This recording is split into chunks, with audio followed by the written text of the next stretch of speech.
En mi estudio, sobre la chimenea de piedra que diseñé yo mismo, descansa una viga de madera vieja y oscura. No es un adorno cualquiera. Es un trozo de la primera casa que construí, un recordatorio constante de que las cosas más valiosas, las que perduran, se edifican con paciencia, dedicación y cimientos sólidos. Durante 20 años, apliqué esa misma filosofía a mi familia. A mi hija. Conocí a Sofía cuando tenía 5 años, una niña de ojos grandes y asustadizos que se escondía detrás de las piernas de su madre, Laura. Su padre biológico, Ricardo, ya era entonces una figura intermitente, un cometa carismático que aparecía con estruendo y desaparecía en el silencio, dejando tras de sí un rastro de promesas rotas. Yo no vine a reemplazar a nadie, vine a construir algo donde solo había un terreno baldío. Y durante 2 décadas, construí. Pagué colegios, curé rodillas raspadas, aplaudí en festivales escolares y, lo más importante, estuve ahí. Cada día. Por eso, cuando mis propios padres fallecieron y me dejaron una herencia considerable, no lo dudé. Tomé una parte significativa de ese dinero, el dinero que había construido mi futuro, y creé un fideicomiso para Sofía. Recuerdo haber pensado, el esfuerzo de mis padres me dio una vida, ahora, ese mismo esfuerzo le dará un comienzo a mi nieta no biológica. Era mi máximo acto de amor, la viga maestra que aseguraría su porvenir. El día que Sofía, ya con 25 años, nos anunció con ojos brillantes que se casaba, sentí un orgullo que casi me desborda. Era la culminación de mi obra, el momento de colocar la última teja en el techo de la vida que había ayudado a construir para ella. Sin pensarlo 2 veces, le dije, tendrás la boda de tus sueños. No te preocupes por nada. Al principio, todo fue alegría. Visitas a viñedos, degustaciones de menús, risas mientras mirábamos catálogos de vestidos. Pero poco a poco, una sombra comenzó a proyectarse sobre nuestros planos. Ricardo, el padre biológico, empezó a aparecer con más frecuencia. Llegaba a las reuniones con su sonrisa de $1.000.000 y su aire de estrella de cine retirada. Yo no podré aportar mucho dinero, dijo una vez, guiñándole un ojo a Sofía, pero aportaré la estirpe, ¿eh? Todos rieron. Yo sentí una alarma silenciosa, una vibración extraña en los cimientos de nuestro hogar. La primera grieta visible apareció durante una cena de planificación. Estábamos los 4, Laura, Sofía, Ricardo y yo. Entre el vino y los planos de las mesas, Ricardo, con una naturalidad pasmosa, dijo, sería tradicional y muy bonito que yo llevara a Sofía al altar. Un momento de padre e hija. El aire se congeló. Sentí un nudo en la garganta. Intenté responder con ligereza, creo que ese puesto ya está ocupado, Ricardo. Pero Laura intervino al instante, su voz era suave como el terciopelo, pero afilada como el cristal. Javier, por favor. Entiéndelo, dijo, mirándome con una condescendencia que me heló la sangre. Es una cuestión de sangre, de cerrar un círculo. Es algo que tú, no puedes darle. No lo hagas sobre ti. No lo hagas sobre ti. La frase rebotó en mi cráneo. Miré a Sofía, que me suplicaba con la mirada que no dijera nada, que no creara una escena. Y yo, el constructor, el hombre que creía en la paz y en los cimientos estables, cometí el error de mi vida. Cedí. En mi interior, sentí como si me hubieran pedido demoler una pared de carga de mi propia casa para que otro hombre pudiera colgar su retrato. Y yo mismo les hubiera entregado el mazo. Creía que mi amor se medía por mi capacidad de sacrificio. Qué equivocado estaba. La sesión del altar fue solo el principio de la demolición. A partir de ahí, cada día me quitaban un ladrillo, una ventana, un trozo de la vida que yo había construido. La primera pieza tangible fue la invitación de boda. Llegó en un sobre grueso y elegante. Al abrirla, mis ojos buscaron mi nombre. Lo encontré al final, en letra pequeña, listado simplemente como Javier Morales. Los anfitriones, en una tipografía grande y ornamentada, eran Laura y Ricardo. Sentí una punzada fría y aguda en el pecho, pero me dije a mí mismo que era un detalle sin importancia, una formalidad. El ensayo de la boda fue peor. Fue una humillación escenificada. El fotógrafo, claramente instruido por Laura, organizaba las fotos principales con una energía desbordante. Ahora el padre de la novia con su preciosa hija, gritaba, empujando a un sonriente Ricardo al lado de Sofía. Ahora los padres de la novia juntos. Y ahí estaban Laura y Ricardo, posando como la pareja perfecta reunida. A mí me llamaron una sola vez, para una foto grupal, y me colocaron en un extremo, casi fuera de cuadro. Mi amigo de toda la vida, Carlos, que era mi padrino, lo vio todo. Me apartó con la excusa de ir a buscar una bebida. Su rostro, normalmente jovial, era una máscara de seria preocupación. Javier, me dijo en voz baja pero firme. Te conozco desde que éramos niños. Eres un constructor. ¿Vas a dejar que demuelan tu obra delante de tus narices y no hacer nada? Esto ya no es sobre dinero, es sobre honor. Te están escupiendo en la cara y te dicen que está lloviendo. Sus palabras eran duras, pero eran la verdad. Y la verdad duele. Esa tarde, intenté aferrarme a una última esperanza. Quizás Sofía. Quizás ella no se daba cuenta. Pero entonces, mi teléfono sonó. Era ella. Su voz sonaba lejana y culpable. Javier, yo, solo quería, empezó a decir, pero la llamada se cortó. Un segundo después, Laura me llamó. Su voz era artificialmente alegre. Javier. No te preocupes, la novia está con los nervios de punta. Cosas de chicas.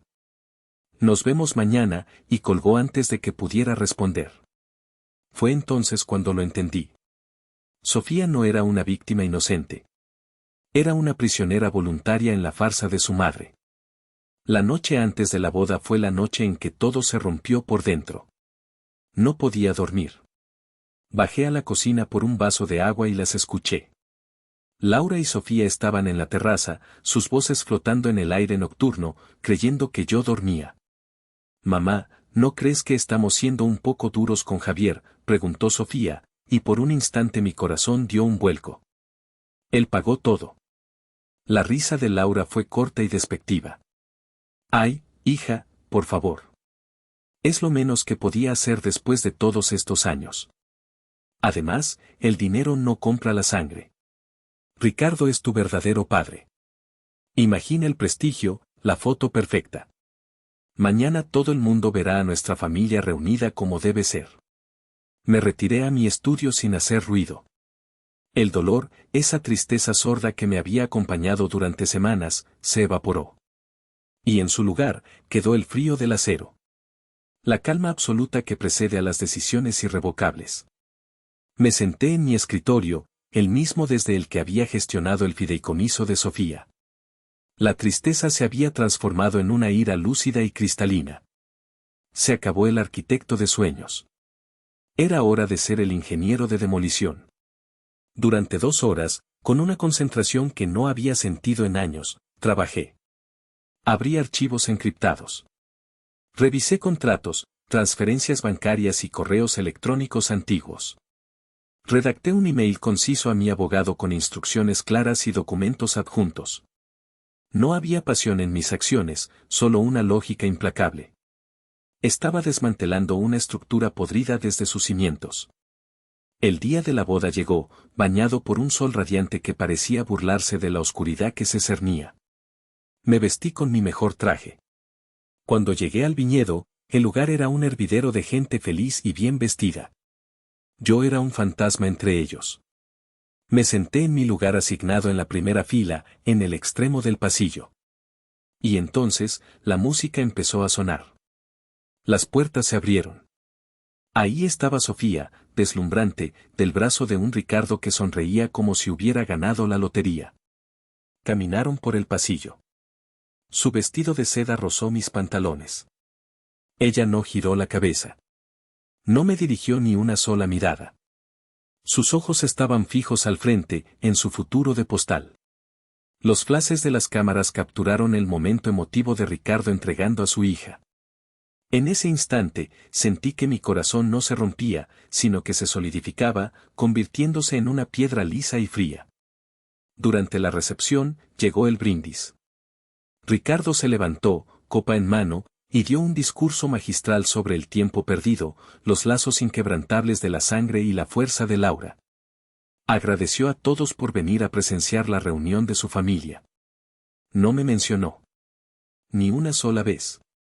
Los invitados aplaudieron, muchos con lágrimas en los ojos. Yo no aplaudí. Simplemente observé. Carlos, a mi lado, me miró, y yo le sostuve la mirada. Él vio en mis ojos no el dolor de un hombre derrotado, sino la determinación de acero de alguien que ya había puesto en marcha la cuenta atrás. La demolición estaba a punto de comenzar. El ambiente de la recepción era de euforia controlada. Risas, música, el tintineo de las copas. Yo permanecía en mi mesa, una isla de calma en medio del océano de celebración.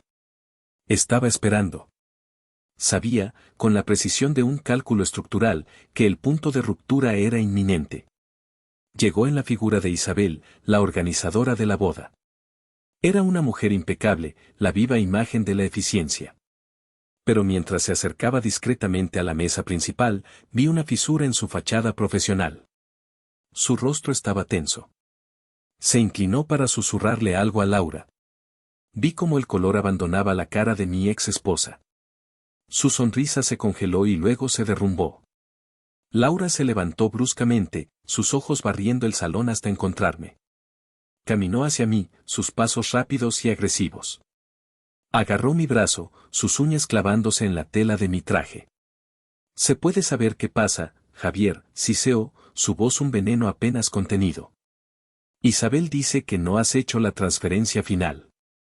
El pago del viñedo. ¿Vas a arruinar la boda de tu hija por un berrinche infantil? La miré, y por primera vez en 20 años, ella no vio en mis ojos al hombre paciente y conciliador. Vio a un extraño. Me levanté lentamente, liberando mi brazo de su agarre. Mi voz salió tranquila, pero con un filo que la hizo retroceder. Mi hija, dije, haciendo una pausa. Mi hija tuvo su boda el día que decidió que yo era su padre, durante los miles de días que la cuidé. Esto, y señalé el salón con un gesto amplio, esto es un espectáculo. Y el espectáculo, Laura, se ha quedado sin financiación. Su rostro pasó del pánico a la furia. No te atreverías. Ricardo y Sofía, alertados por la tensión, se acercaron. Ricardo, siempre el mediador superficial, puso una mano en mi hombro. Vamos, campeón, dijo con su tono condescendiente. Sea lo que sea, soluciónalo. Es el día de Sofía. Esa fue mi señal. Me quité su mano de encima con un movimiento suave pero firme. Di un paso atrás y elevé la voz, no para gritar, sino para que las mesas más cercanas pudieran escuchar con claridad. Tienes razón, Ricardo. Es hora de solucionar esto. Aclaremos las cosas de una vez por todas. El murmullo en el salón empezó a apagarse. Las miradas se volvieron hacia nosotros. Me dirigí directamente a Ricardo. Aplaudo tu emotivo discurso sobre el vínculo de la sangre, comencé, mi voz resonando en el creciente silencio. Pero la sangre, a veces, también deja facturas. ¿Deberíamos contarles a todos sobre tu declaración de bancarrota en 2008? ¿O sobre las 2 veces que tuve que pagar tus deudas de juego para evitar que fueras a la cárcel? Secretos que Laura y yo guardamos, por el bien de Sofía. Saqué mi teléfono. En la pantalla, brillaba el extracto de una transferencia bancaria de hacía años, por una suma considerable, a una de sus acreedoras. El rostro de Ricardo se descompuso. Su carisma se evaporó, dejando al descubierto al hombre pequeño y asustado que siempre había sido. Luego, me volví hacia Laura y Sofía.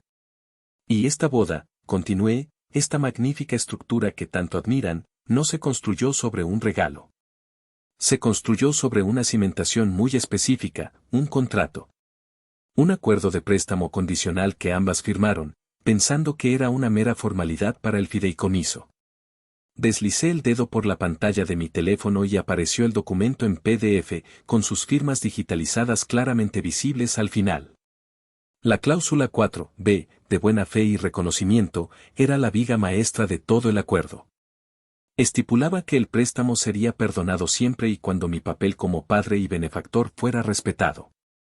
Humillarme públicamente, intentar borrar 20 años de mi vida, hice una pausa, dejando que las palabras colgaran en el aire. Califica como un incumplimiento flagrante de contrato. El silencio era total. Se podía oír la respiración de la gente. Cuando la viga maestra cae, Laura, dije, mirándola directamente a los ojos, todo el edificio se derrumba. Finalmente, miré a Isabel, la organizadora, que nos observaba con los ojos muy abiertos. Isabel, te confirmo oficialmente que la transferencia final por el 60% restante está irrevocablemente cancelada. La factura pendiente es responsabilidad exclusiva de los anfitriones oficiales de la boda, Laura y Ricardo. Mi última mirada fue para Sofía. Su rostro era una máscara de horror y comprensión tardía. Las lágrimas empezaban a surcar su maquillaje perfecto. Me incliné ligeramente hacia ella, mi voz ahora un susurro que solo ella podía oír. Te dejo un último regalo de bodas, Sofía. Una lección de arquitectura financiera, nunca construyas tus sueños sobre la tumba de la dignidad de otro. Me erguí. La deuda, que ahora incluye intereses, es toda tuya. Mi abogado se pondrá en contacto el lunes. Sin decir una palabra más, me di la vuelta. Carlos ya estaba a mi lado. Juntos, caminamos hacia la salida, dejando atrás el caos, las miradas de asombro y el sonido incipiente de una implosión familiar. La demolición había sido un éxito. Al cruzar las puertas del viñedo y sentir el aire fresco de la noche en mi rostro, no sentí la euforia de la venganza. No había alegría en la destrucción. Lo que sentí fue algo mucho más profundo, paz. Era el silencio tranquilo y vacío de un solar después de una demolición necesaria. Era el espacio despejado, la tabula rasa que necesitaba para empezar a construir de nuevo. Algo solo para mí. Carlos me llevó a casa en silencio. Sabía que no necesitaba palabras, solo la presencia de un amigo. Esa noche, por primera vez en meses, dormí profundamente, sin sueños. Las semanas siguientes fueron un eco lejano del desastre. Mi abogado se encargó de todo. Supe, a través de Carlos, que la historia se había extendido como la pólvora. Que los proveedores habían demandado a Laura y a Ricardo. Que su castillo de naipe social se había derrumbado estrepitosamente. Un mes después, recibí un correo electrónico. El remitente era Sofía. Era un texto largo, una estructura perfecta de excusas, culpas a terceros y autocompasión. Hablaba de la manipulación de su madre, de la presión de Ricardo, y terminaba con una súplica para que perdonara la deuda y pudieran intentar ser una familia de nuevo. Leí cada palabra con una distancia clínica. Admiré, como un colega arquitecto, la ingeniosa construcción de su victimismo. Cada frase estaba diseñada para provocar una reacción, para encontrar una grieta en mi resolución. Pero no encontró ninguna. Mi nueva estructura era sólida. Cuando terminé de leer, sin sentir ira ni compasión, solo una vasta indiferencia, moví el cursor y pulsé eliminar. Algunos edificios están tan dañados que no merecen ser renovados. Solo queda demoler y seguir adelante. 6 meses después. Estoy en una cena en el jardín de Carlos. Su familia y un par de amigos cercanos. Hay risas, el olor de la carne a la parrilla y el sonido de una guitarra acústica que alguien toca suavemente. Estoy contando una anécdota sobre un nuevo proyecto, un centro comunitario sostenible, y mis ojos brillan con una pasión que había olvidado que tenía. Mi teléfono vibra sobre la mesa. Lo miro. Es un número desconocido. Sin dudarlo, lo pongo boca abajo y sigo con mi historia. Por primera vez en 2 décadas, mi paz no depende de la aprobación o la felicidad de otros. Mi identidad ya no está anclada a ellos. La lección fue brutal, pero necesaria. El respeto propio es la única viga maestra que no se puede negociar. Y yo, por fin, estoy en casa, en una estructura que he construido solo para mí, y es más fuerte que ninguna otra.